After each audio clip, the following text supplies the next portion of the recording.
بسم الله الرحمن الرحیم. در این ویدیو انشالله درباره از این صحبت میکنیم که چرا بعضی خوابها را ما تکرارا میبینیم. بعضی خوابهای تکراری همیشه در زندگی انسان میباشه. بعضی برادرها و خواهرها مسیج میکنن میگن که ما خوابهای تکراری میبینیم. خوابهای تکراری برابر است که مسائل هر مسائل باشه، مسائل دنیوی، مسائل اخروی، مسائل کاروبار، تجارت، فامیلی.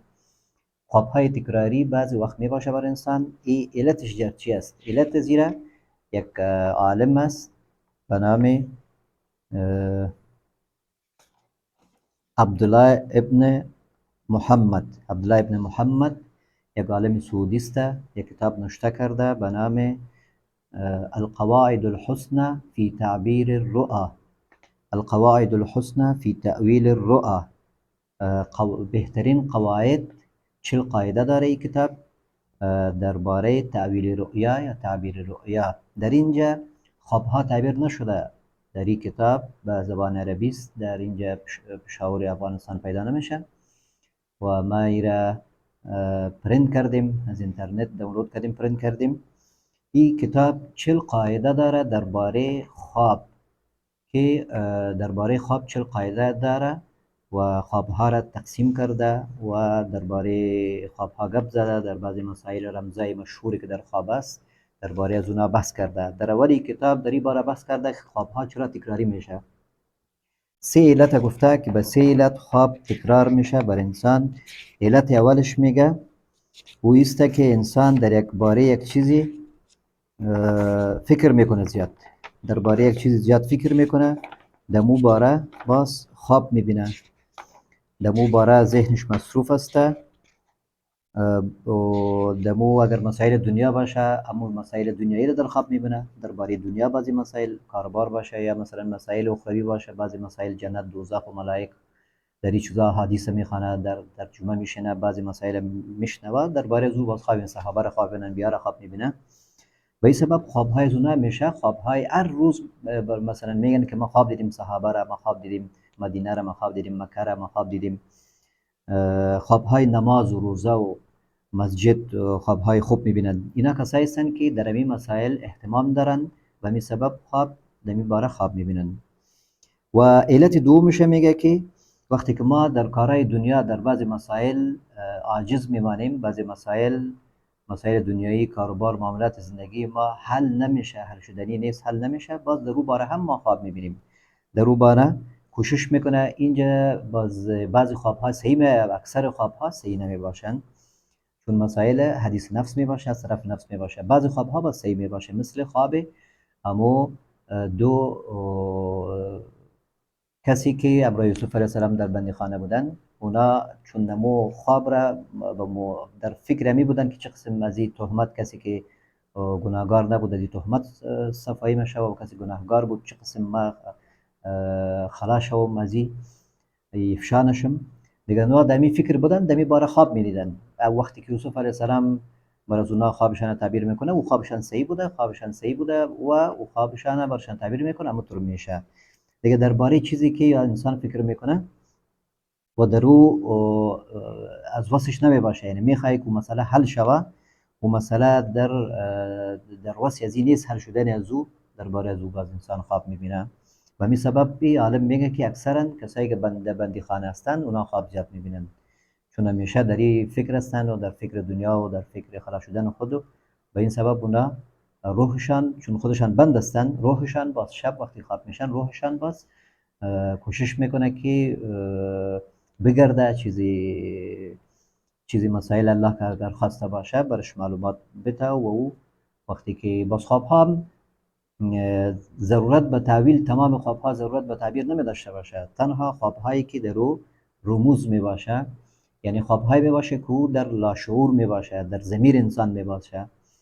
اونو مسائلی که در ضمیر انسان است که او در لاشعور یا انسان می باشه و او به صورت خواب بر انسان انتقال میشه. و او چیزا اکثرا انسان نمیفهمه، به صورت رمز می باشه یا مسائل می باشه که در کمی وقت بر از او مانده که او مسائل باز تطبیق شوه.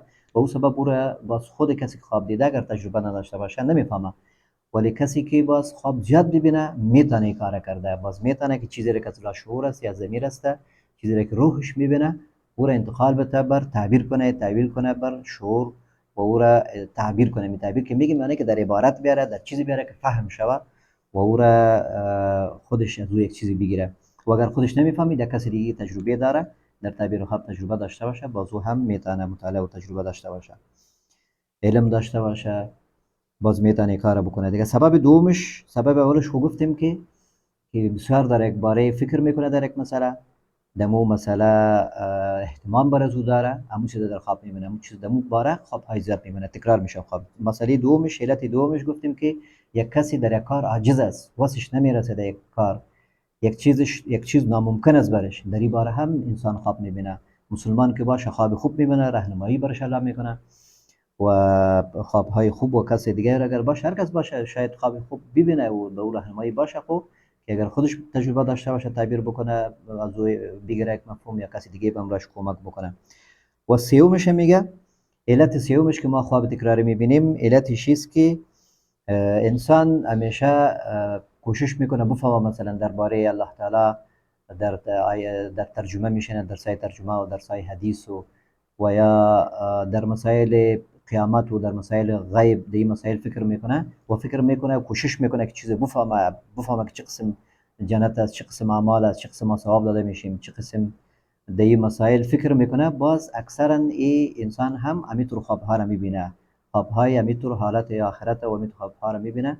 به او سبب چون روح ازی کنجکاو میشه، چون در این باره فکر میکنه زیاد، وقتی خواب هم میشه. خواب انسان به خاطر چی است؟ خواب انسان به خاطر از اینمی است که همو میموری یا محافظه انسان که کل روز او پر شده، این خواب است که الله تعالی این خواب را سر انسان طاری میکنه، میاره و بر نتیجه خواب این مسائل صفا میشه، از مورم یا میموری موقت که است از این انتقال میشه، چیزایی که مهم است و چیزایی که اهمیت دادیم او انتقال میشه به حافظه اصلی که او باید حفاظت شه و نگاه شه. و بعضی مسائلی که روزمره است، خوردن و ششتن و نشستن، اینا دیلیت میشه، یعنی کم میشه، حذف میشه.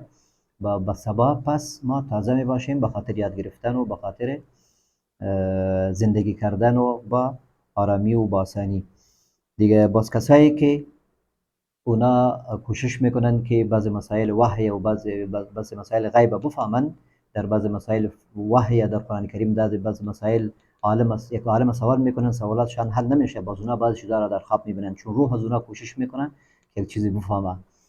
و فعالیت روح کس این فعالیت روح کس حقیقی است، چون روح وقتی که انسان خواب میشه نزد الله میره و در نمی باشه، در جسد نمی باشه، به نزد الله میره و اونجا عالم ارواح هست، در اونجا دیگه روحا هم است، اونجا ملاقاتی که میشه. و می سبب است که نبی علیه السلام میگه کسی که اگر مرا در خواب دید، خواب صحیح باشه و شرایط پورا باشه، او در حقیقت مرا دیده، چون روح زو روح دیده. یعنی روح مسلمان وقتی که پیامبر صلی الله علیه و سلم در خواب میبینه، معنی که مسلمان روحا پیامبر صلی الله علیه و سلم در خواب دیده، چون روح یزی وقتی خواب کرده، پرواز کرده، در جای رفته که مسلمان است، مؤمن است، متقی است و متبع سنت است. این روح ازی در جای رفته که در جایی که نزدیک جای رفته که در جای روح رسول الله صلی الله علیه و سلم است.